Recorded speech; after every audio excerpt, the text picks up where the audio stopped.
नमस्ते नमस्ते नमस्ते नबोलौँ भन्छु बोल्ने दिन आइहाल्छ है। यस ऐतिहासिक राष्ट्रिय स्वतन्त्र पार्टीको पहिलो महाधिवेशनमा उपस्थित पार्टीका सभापति रवि लामिछानेज्यू, विशेष अतिथिका रूपमा आउनुभएका पूर्व प्रधानमन्त्रीज्यू, प्रमुख प्रतिपक्षीय दलका सभापतिज्यू तथा सम्पूर्ण विशिष्ट अतिथिहरू, पार्टीका पदाधिकारीहरू, मन्त्रीगणहरू, सांसदज्यूहरू तथा उपस्थित सम्पूर्ण देशप्रेमी राष्ट्रिय स्वतन्त्र पार्टी प्रेमी सबैलाई हार्दिक शुभकामना दिन चाहन्छु। कुरा कताबाट सुरु गरौँ त? आज खासमा चाहिँ यो महाधिवेशन भनेको पार्टीको विषयमा बोल्ने, पार्टीलाई कसरी सुदृढ बनाउने, पार्टीलाई कसरी बलियो बनाउने, हाम्रो पार्टी जुन एउटा सानो महत्त्वाकांक्षा, सानो इच्छा, सानो देश बनाउने हुटुटीले सुरु भएको पार्टी आज महाधिवेशनको पहिलो दिनसम्म आउँदै गर्दाखेरि यो पार्टी, यो आन्दोलनको रूपमा भएको पार्टी, भावनाको रूपमा भएको पार्टीलाई संस्थागत गर्ने, स्थापित गर्ने दिनमा आउँदाखेरि हामीले धेरै जसो पार्टीलाई कसरी एक ठाउँमा ल्याउने भन्ने नै कुरा गर्नुपर्छ। आज विभिन्न विशिष्ट अतिथिहरूले विभिन्न सल्लाह दिनुभएको छ, शुभकामना दिनुभएको छ, सुझावहरू पनि दिनुभएको छ, चिन्ता पनि लिनुभएको छ। सरकार भनेको त गाडी जस्तो हो, गाडीमा एक्सिलेटर मात्र होइन, ब्रेक हुन्छ, ब्रेक पनि लाउनुपर्छ भनेर चिन्ता पनि मान्नुभएको छ। त्यस्तो चिन्ता चाहिँ लोकल रोडहरूमा हिँड्दाखेरि गाडी सिधा गइराख्दाखेरि कहिले लेफ्टबाट गाडी आउँछ, कहिले राइटबाट मान्छेहरू आउँछ, तर हाम्रो गाडी लोकल रोडमा हिँडेको गाडी होइन, हाम्रो एक्सप्रेस वेमा हिँडेको गाडी हो। गन्तव्यमा पुगेपछि मात्रै ब्रेक लाग्छ, गन्तव्यमा पुग्नुभन्दा अगाडि ब्रेक लाउन जरुरी हुँदैन।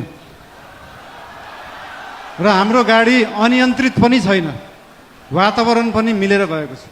त्यही भएर हाम्रो पार्टीप्रति, हाम्रो सरकारप्रति जुन चिन्ता लिनुभएको छ त्यसको लागि धेरै धेरै धन्यवाद पनि दिन चाहन्छु। चिन्ता लिनु राम्रो कुरा हो। जनता र जनताको भोट भनेको हावा जस्तो हुन्छ, कहिले हावा यताबाट चल्छ, कहिले उताबाट चल्छ भनेर चिन्ता लिनुभएको छ। हामीले कुनै हावा चलाएका छैनौँ, हामीले बाढी ल्याएर खोला फर्काएको र खोला एकचोटि सिधा बाटो, आफ्नो सही बाटोमा फर्किएपछि निरन्तर त्यही बाटो बगिरहन्छ। यो हावा जस्तो कहिले लेफ्ट राइट, उत्तर दक्षिण, पूर्व पश्चिम बग्दैन। त्यही भएर चिन्ता लिनु हुनेहरूलाई धेरै धेरै धन्यवाद दिन चाहन्छु। यस्तै चिन्ता हामीलाई दिइराख्नु होला, हामीलाई मार्गदर्शन दिइराख्नु होला। मेरो एकजना अनन्य मित्र, उहाँ अहिले हुनुहुन्न, उहाँले सधैँ भन्नुहुन्थ्यो मलाई, मैले म्युजिक गर्दाखेरि, बालिन स्पटलाइटमा आउन सहज हुन्छ तर त्यो स्पटलाइटलाई मेन्टेन गर्न गाह्रो हुन्छ सधैँ। त्यस्तै चिन्ता आज यहाँ हाम्रा आदरणीय नेतागणले पनि लिनुभएको छ। त्यो स्पटलाइटमा राष्ट्रिय स्वतन्त्र पार्टी आएको छ, 2/3 आएको छ, यो मेन्टेन गर्न गाह्रो हुन्छ। तर यहाँहरू सबैलाई म के भन्न चाहन्छु भने हामीले स्पटलाइटमा हामीले ल्याएको होइन, जनतालाई ल्याएको हो। र जनता सधैँ स्पटलाइटमा थियो, स्पटलाइटमा छ, स्पटलाइटमै रहन्छ। हामीले दिएको प्रकाश नेतालाई दिएको प्रकाश होइन। हाम्रो सूर्य नेताप्रति मात्रै चम्किँदैन, हाम्रो सूर्यले जनतालाई प्रकाशित गर्छ। त्यही भएर यो जनता सधैँ अगाडि नै रहन्छ। र आज पार्टीप्रति आज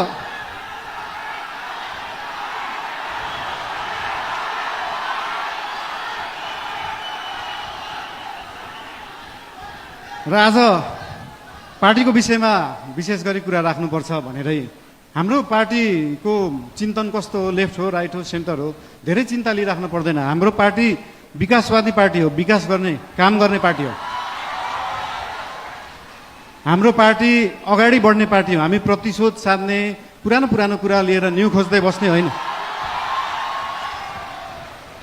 न्यू खोज्नु परे अगाडि बढ्दै गर्दा न्यू खोजिन्छ। कस्तो केसमा मात्रै भन्दाखेरि विगतका दिनहरूमा कुनै फटाइ भएका छन्, सरकारी सम्पत्तिको दोहन भएको छ, सरकारी रकमको दोहन भएको छ भने त्यहाँनिर न्यू खोज्न जरुरी हुन्छ। त्यहाँ न्यू खोज्छौँ हामी। र त्यो न्यू खोज्दै गर्दाखेरि अख्तियारलाई 5 घण्टा सोधपुछ गर्नुपर्छ, सरसल्लाह लिनुपर्छ भने हामी 5 घण्टा मात्र होइन 5 वर्ष गर्छौँ। 5 वर्ष अख्तियारलाई राखेर सरसल्लाह गरिन्छ। त्यसमा चिन्ता लिइराख्नु पर्दैन। हामीले नियम कानुन मिच्दैनौँ, नियममा बसेरै काम गर्छौँ, नियमभन्दा बाहिर जाँदैनौँ।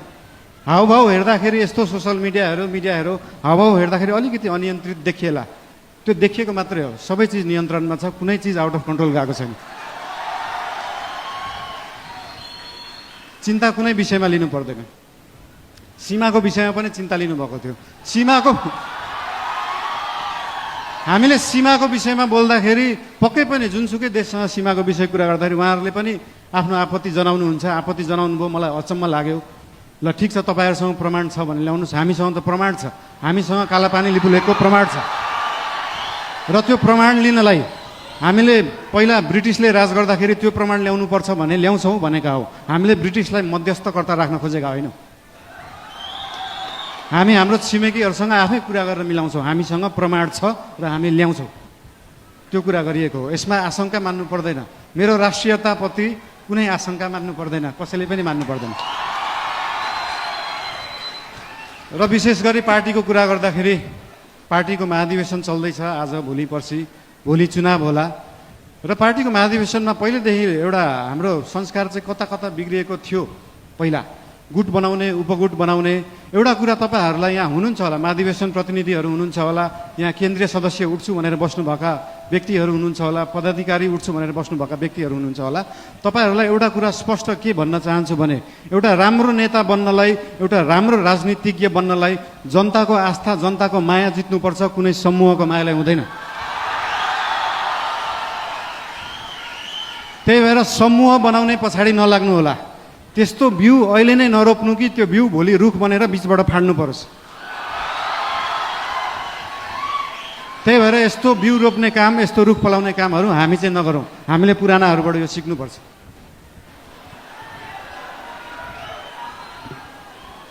र एउटा कुरा के भन्न चाहन्छु भने हामी नयाँ पार्टी हो, नयाँ सोचले गर्दा हामीले हरेक चुनावमा गएर एउटै एजेन्डा बोकेर जाने, सुशासन ल्याउँछु भनेको छ, सुशासनको लागि एजेन्डा बोकेको छ, सुकुम्बासी समस्या हटाउँछु भनेको छ। हामीले यही कार्यकालमा सुकुम्बासी समस्या समाधान गर्छौँ, यही कार्यकालमा सहकारी समस्या समाधान गर्छौँ।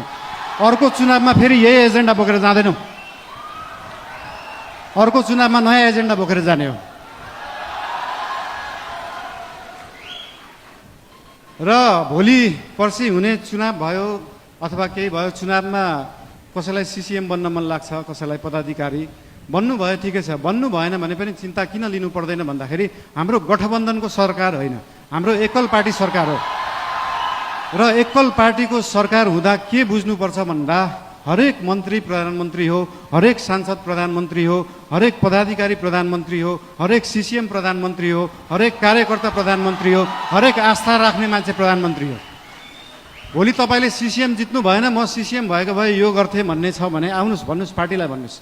भोलि तपाईँ सांसद हुन सक्नु भएको छैन, म सांसद भएको भए यो काम गर्थेँ भनेर लिएर आउनुहोस्। तपाईँलाई जे गर्न मन लाग्छ यो पार्टीले गर्छ, यो सरकारले गर्छ। र हाम्रो पार्टीका पदाधिकारीहरूलाई, सरकार र पदाधिकारीहरू, सिसिएमहरू विभिन्न जिल्लाबाट आउनु भएको छ, उहाँहरूसँग कनेक्ट भएर उहाँहरू र सरकार एउटै हो भन्ने उहाँहरूलाई चाहिँ अनुभूति गराउन अझै पनि उहाँहरूलाई अनुरोध गर्न चाहन्छु। अझै बोलौँ, के गरौँ? ठिकै छ, अब नबोलौँ भन्दा बोल्ने दिन आइहाल्छ भने जस्तै। ठिकै छ, अब अर्को यो पछाडिको मन्तव्य हाम्रो सभापतिज्यूको रहेको नै छ। र एउटा कुरा फेरि अन्तिममा के भन्न चाहन्छु तपाईँहरूलाई भन्दाखेरि पार्टी चाहिँ एकै ठाउँमा राख्ने कुरा हो, पार्टीलाई एक बनाउनुपर्छ। आज भोलि पर्सि चाहिँ हामी पार्टीको बारेमा सोचौँ र त्यो पछाडि 5 वर्ष देशको बारेमा सोचौँ। धेरै धेरै धन्यवाद।